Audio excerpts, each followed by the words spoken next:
Good morning, students. We are going to start the second chapter of political science, that is federalism.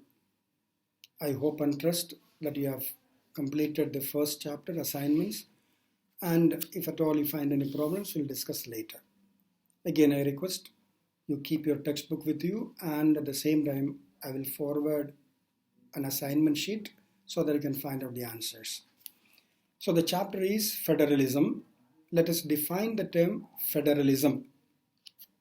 Federalism is a system of government in which power is divided between the central government and the state government.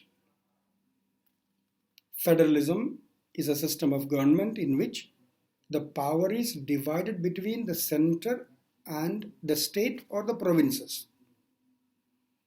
If the power is not divided, it is not federal. When the power is divided, it is federal. When the power is not divided, it is unitary form of government. So there is two types of government. One is federal form of government. Second is unitary form of government. Now let us differentiate between federal and unitary form of government. The first point already I told you. In federal, there is a division of power between state and center. In unitary, there is no division between state and center.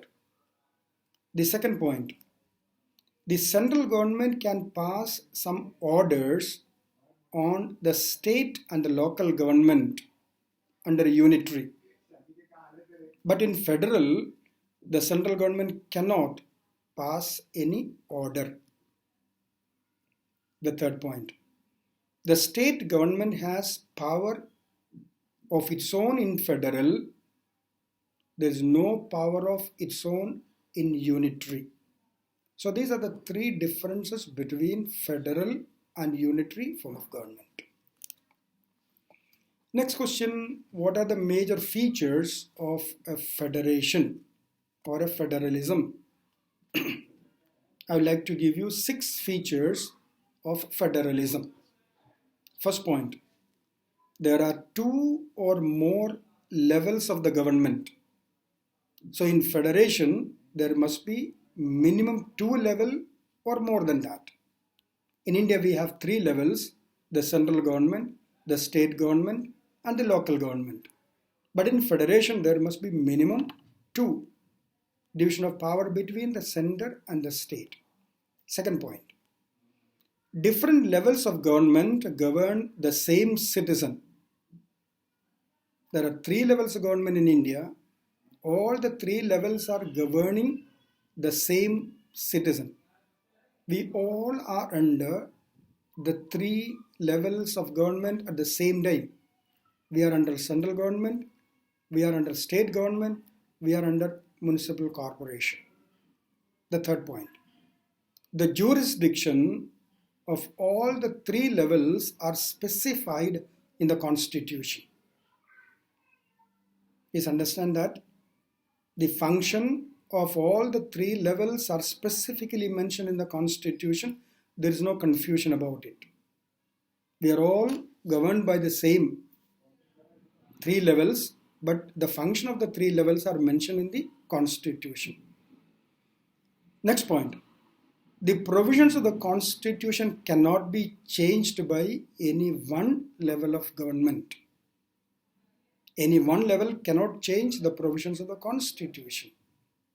Next point, if any problem arises, judiciary will interpret the Constitution. Specifically say, Supreme Court will interpret the Constitution and solve the problems.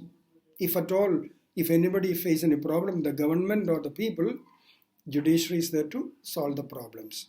Next point, the sources of revenue is also mentioned in the Constitution. And finally, the 7th point, the federal government has 2 objectives, dual objective. Number 1, safeguard and promote unity and accommodate diversity.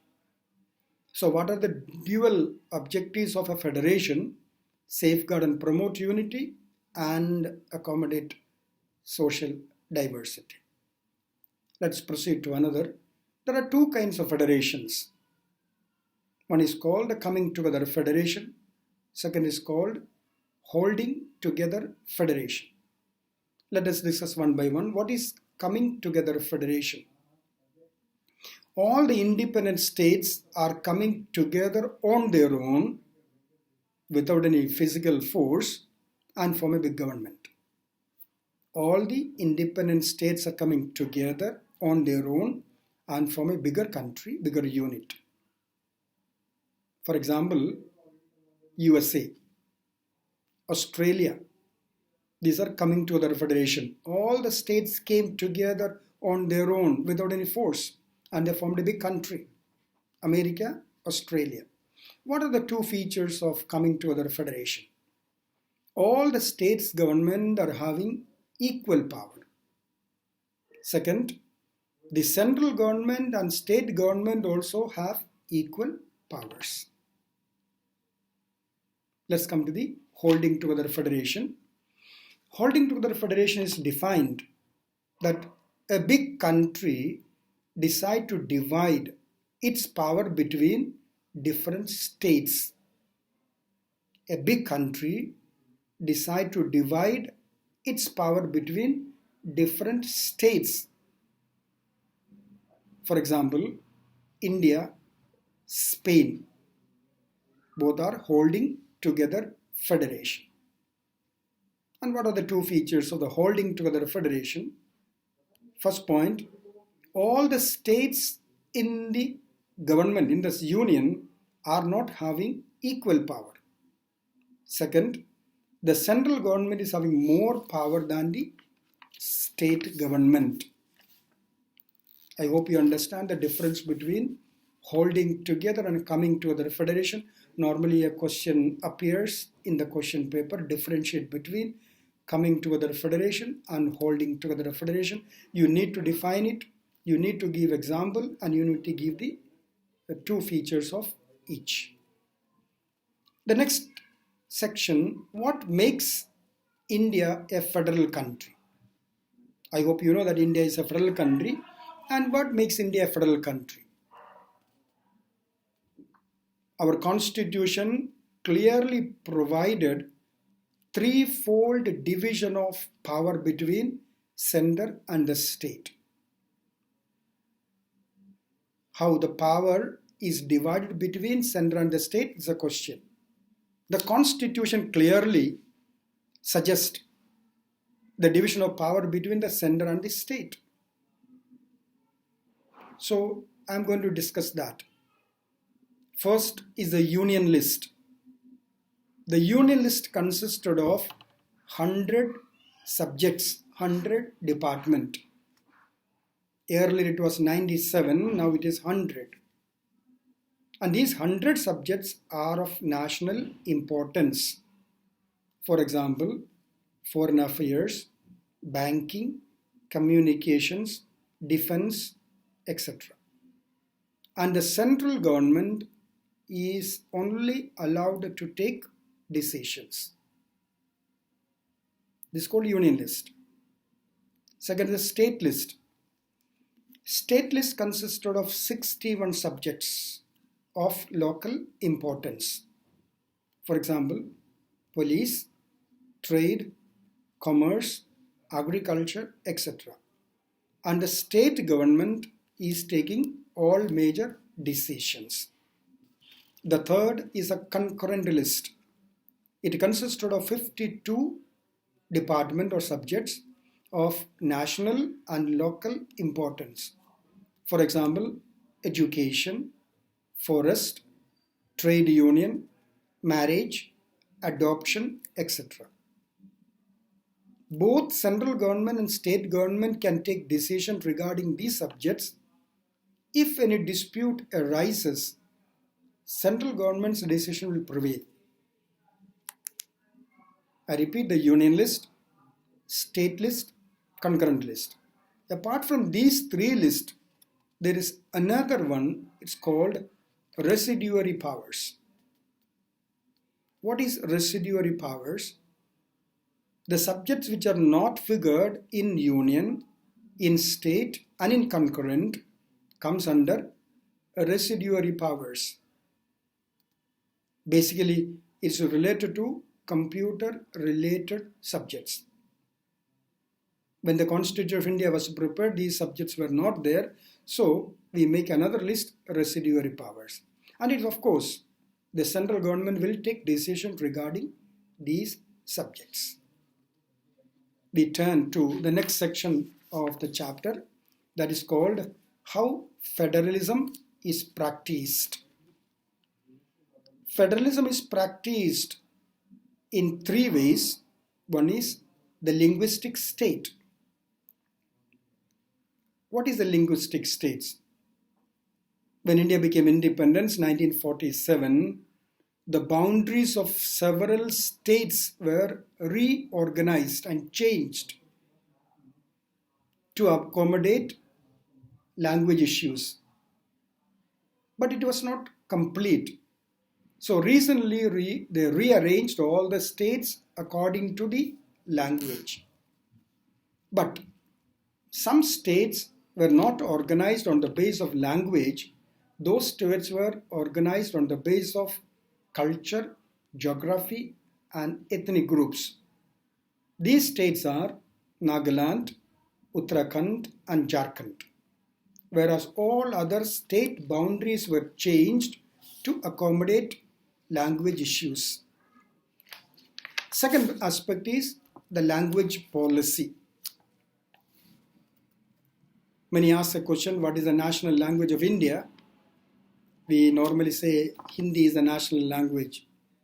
But according to our constitution, no language is given the status of the national language, because Hindi is spoken by 40% of people. So Hindi is given an official language. Suppose a question comes in the question paper, what is the national language of India? Please write, there is no national language. And Hindi is given an official language. Along with Hindi, 21 other languages were considered as scheduled languages. It's adopted in the 8th schedule of the Indian Constitution. What is the importance of the scheduled language? If the central government is organizing any competitive examination, the candidates can appear their exam in any one of these scheduled language. And earlier, English was considered as a bridge language, and it has to end by 1965, but due to protest from south and the eastern state, English is continuing even today as the bridge language. And the third aspect is the center-state relations. The center-state relations are explained in three important points.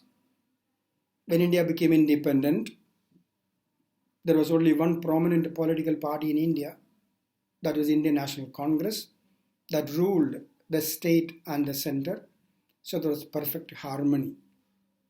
But later, Indian National Congress formed the government at the center, and the states were ruled by the regional parties, so there was not much harmony. And just before a few years, central government also was not getting one major party to rule the country. It was formed by coalition partners, and the states were ruled by regional parties, so there was not much harmony and coordination. So center-state relations were not cordial in these years. So we have completed the first part of the second chapter, Political Science. We'll see in the second part in the next class.